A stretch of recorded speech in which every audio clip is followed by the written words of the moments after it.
Welcome back, everyone, to our second and final video in this two-part video series about Puritanism.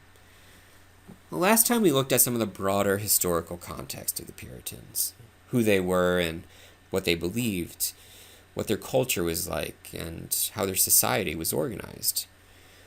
Well, today we're going to focus in on a specific text, and it's a play called TheCrucible by Arthur Miller. Now, TheCrucible was written in the 1950s, but it's about a specific event that occurred back in 1692 in Puritan, Massachusetts, an event known as the Salem Witch Trials. This was an absolutely horrifying moment in history. A community consumed by irrational fear and paranoia, resulting in dozens and dozens of innocent deaths. I think Arthur Miller was haunted by the Salem Witch Trials. I think the idea that friends and community members could turn against each other like that was certainly fascinating and raised a lot of questions for him. Not only how did this happen this one time, but how does this continue to happen?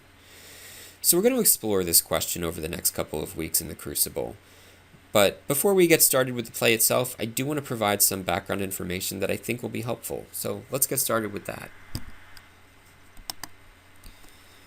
So the first thing we have to understand is, as I mentioned earlier, The Crucible was written in the early 1950s. It debuted in 1953 on Broadway, and this was during the height of something known as the Red Scare. And the Red Scare was very much in Arthur Miller's mind when he wrote this play. The fear of communist infiltration of the U.S. was incredibly high. Now, some of that fear was founded. It turns out that there were some Soviet spies in certain agencies in America. For example, there was a spy with the last name Rosenberg who was giving secrets to the Soviets to help their nuclear program. But it was probably an issue that was, first of all, being handled by the authorities, and second of all, nowhere near as widespread as average Americans began to believe. Well, why were they so afraid? A big part of the problem is a junior senator from Wisconsin by the name of Joseph McCarthy. Now, he was a politician with very little experience, very little reputation, and he used some legitimate fears people had of nuclear war to fan the flames of paranoia, simply to raise his own reputation and to increase his own power. So what did he do? Well, let's find out. McCarthy started accusing dozens and dozens and eventually hundreds of people in government, in Hollywood,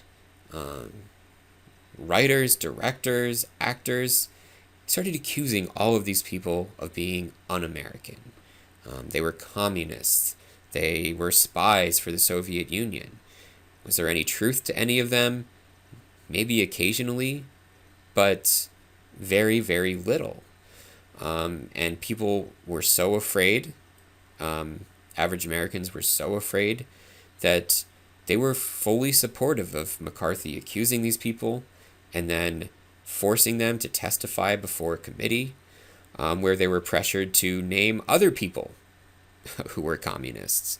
The message being, look, maybe you can save your job, maybe you can save your reputation if you admit you were wrong, and also tell us, who are the other communists you know? Will you throw them under the bus to save yourself? That's the kind of pressure McCarthy was putting these people under. Arthur Miller himself, definitely not a Soviet spy, was accused of being a communist. He was dragged before this committee and forced to testify. So the Crucible is very much about Salem and the witch trials, but it's also about McCarthy. In fact, McCarthy gave us a term. Maybe you've heard this before, McCarthyism. It's when you make a horrific, major, life-ruining accusation against someone and you don't really have any evidence, but you put that idea in people's minds and suddenly no one can really see that person in the same light again. Well, eventually McCarthy, in case you're curious about what happened to that guy, he went a little too far and started going after the military. And that's when the American public began to sour on him. Yeah, you can go after the State Department, you can go after Hollywood, but when you attack the army, people aren't going to like that. Eventually, his reputation is ruined. He's censured by the Senate, and he dies shortly thereafter. Most people believe from complications of alcoholism. So, it should be clear to us now that the Crucible is an allegory, right? Now, an allegory, if you can remember this from reading Animal Farm freshman year, it's a story with a hidden meaning. Um, Animal Farm was about animals taking over a farm, but it was also about the rise of Stalin and the rise of the Soviet Union. The characters, the setting, the plot, all of these things can be highly symbolic in an allegory. Now, there are two different kinds of allegories. There's an abstract allegory where a writer tries to make a concept or an idea that's sort of hard to wrap your mind around a little bit more tangible by putting it in narrative form. And there's also a political or historical allegory where the writer decides to take an event from history or take an event in politics, put it in a different setting, maybe to gain more of an audience. We'll talk about some reasons why writers choose to write allegories in class. The Crucible happens to be both kinds of allegories. It's abstract because Arthur Miller wanted to tell a story about, here's what it looks like when fear and paranoia destroy a community. That's an abstract concept, just me talking about it. Here's what it actually looks like. Plus, he wanted to critique McCarthyism, right? This was a problem that was destroying the United States back in the 1950s. Arthur Miller saw what was happening. He was personally affected by it and said, you know what? This is a lot like the Salem witch trials. So even though the Crucible is about the Salem witch trials, and in fact, it's a pretty historically accurate depiction of what happened there back in 1692, it's also a critique of McCarthyism. So there's a lot going on in this play. There's several different layers to it, as you can see.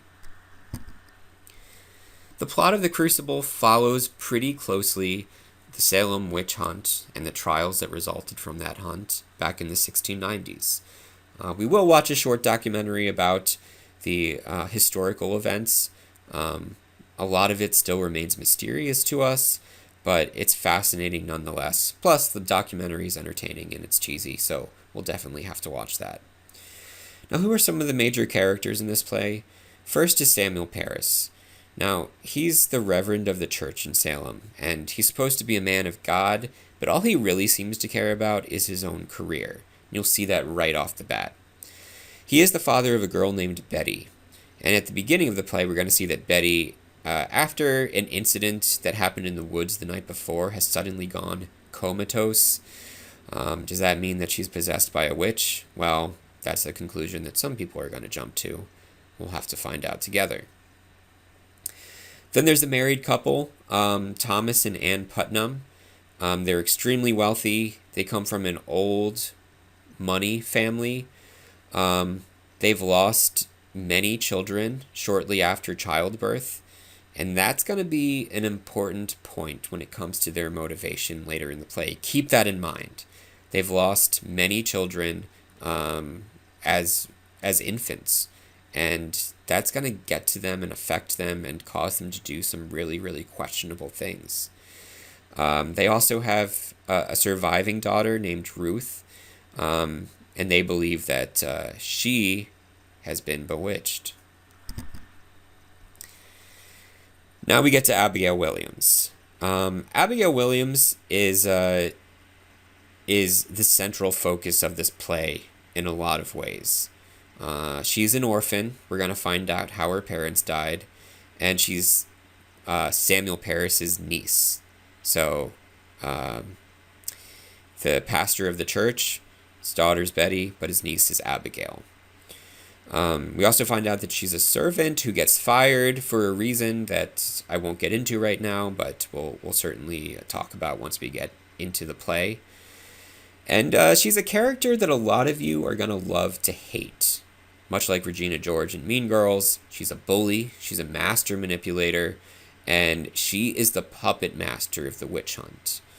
Although you may hate this character, and you are completely justified in hating this character, we also have to think about the gender roles in Puritan society and what those restrictive elements may have played in the way that Abigail acts. We also have Rebecca and John Nurse. They are in many ways the counterpoint to the Putnams. They're rags to riches. They didn't inherit their wealth. They worked for it. People like them and respect them, but there is a sense of fear among people like the Putnams that the Putnams, they're going to lose out on their influence and their power in the community if people like the Nurses reach their status. So there's a lot of tension, underlying tension between the Nurses and the Putnams, and we'll have to see what happens there. Two other very important characters, the Proctors, John and Elizabeth Proctor. They're working class, and we're going to see that they're outsiders and a little bit skeptical. Not outward, but we'll see that they don't necessarily buy in immediately to all the Puritan beliefs. People generally like them, but again, they are seen as outsiders. There is, I don't want to give away any spoilers, but something happened between Abigail Williams and John Proctor that leads to a lot of problems in the play. Now, how much of that relationship is historically accurate? Probably not much, but Arthur Miller wanted to, and I think in an effort to understand and to tell a good story, had to give Abigail motivation to do what she did, and we'll see where all of that derives from. There's a character named Tituba, unfortunate name, but and also very unfortunate character the way she's treated. She's the Reverend Paris's slave. She's from Barbados, and she's a generally good person who unfortunately is too influenced by Abigail and the other girls. She has knowledge of West African spirituality and voodoo, and that ends up getting her into a lot of trouble. Even though her beliefs and her practices are completely benign, the Puritans, as we know, are a little bit closed-minded, and they're going to view some of her practices, we'll see some specifics or references to some specifics in the play. They're going to view what Tituba does or what she believes as witchcraft, even though it's not. And we have this guy, Giles Corey, one of my favorite characters. He's an older guy. He's blunt. He's sarcastic and generally tries to do the right thing. He has a very, very tragic turn of events, and we'll have to see what happens with that character. Last few characters here. Reverend Hale is a very interesting person to keep track of in the play. He studied witchcraft. He's an expert on exorcisms. I don't know if they're called exorcisms, but he's called in because he knows, supposedly, how to help these girls who are now possessed by witches or by the devil. Paris calls him in, mostly, again, just to save himself, not because he thinks he's doing the right thing to save anyone besides himself, to investigate. And just keep your eye on Reverend Hale and how he changes throughout the play. And then we have these two judges who are the presiders over the witch trials. Keep in mind that the Puritans operated a theocracy, so even though they're civil judges, they are ruling over religious issues, and they can sentence people to death, as we'll see. Some more minor characters, Mercy Lewis, Mary Warren, Ruth Putnam, and Betty Paris. I've mentioned a couple of those characters before. These are Abigail's posse, in a way. Sort of. They're scared of Abigail, they're bullied by her, they're controlled by her. They're really, really important in her plot. to, well, we'll see. Don't want to give too much away about what Abigail is trying to do, but needless to say, these girls are used by Abigail. And then finally, we have a narrator. This narrator is especially prominent in the first act, which I'm going to have you guys actually read the first act at home because so much of it is narrated. And this narrator has very strong opinions. He editorializes all the time. And I think it's safe to say that this is Arthur Miller himself. So what are some of the themes to be aware of? Well, we're going to track the ways that people in authority can use fear to control others, to stamp out dissent, to make people too afraid to question what's going on. As I mentioned before with McCarthyism, having pressure put on you to throw others under the bus to save yourself. What do you do in that situation? We're going to look at the ways hysteria and fear tear a community apart. And finally, at what point is sacrificing your life worth it to preserve your name and your family, your life's work and your reputation? There's a character who's going to be faced with that very problem, and we're going to have to see how he reacts and whether or not that's admirable. All right, so that's it for our video on the Crucible. I'm about to lose my voice. Hopefully I'm feeling better tomorrow. And hopefully I didn't get anyone else sick this week. I hope that you took notes on this because once again, we'll just have a mini quiz, and that will be an open note quiz. And I hope this information was helpful to you as we start the Crucible this week. All right, well, thanks for watching and listening, and I'll see everyone tomorrow. Bye.